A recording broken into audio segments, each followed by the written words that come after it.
দেখুন বন্ধুরা, ছোট ছেলে যেখানে পড়ার বয়স, এখন তো ওদের পড়ার বয়স, তাই না? কিন্তু এখন দুটো মানে খাবারের তাগিদে রাস্তাঘাটে বেরিয়েছে উপার্জনের আশায়। তা এদের কিন্তু একবেলা খাবার হলে আরেকবেলা না হলেও চলে যায়।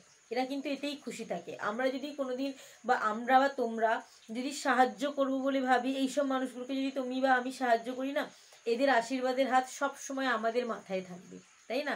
আর এরা কিন্তু উপকার ভোলে না কোনো দিন।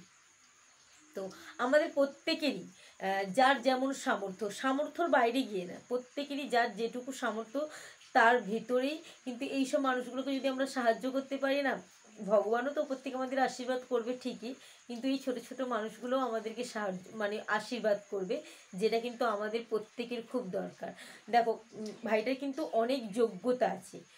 ছোট হতে পারে, আমাদের মনে হয় হয়তো এত যোগ্যতা নেই, কিন্তু এই ভাইটার মধ্যে যে যোগ্যতা আছে, হয়তো সে বড় বড় সেলিব্রিটির ছেলে হলে বা বড় ফ্যামিলি থেকে বিলং করলে হয়তো সে আজকে এই রাস্তায় দাঁড়িয়ে এই প্রতিভাটা দেখাতো না, দেখাতো অন্য জায়গায়। কিন্তু আজকে সে গরিব, তার সামর্থ্য নেই, ক্ষমতা নেই, তাই সে আজকে এইখানে দাঁড়িয়ে আছে।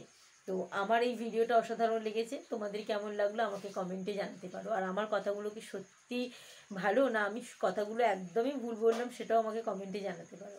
তো চলো, টাটা।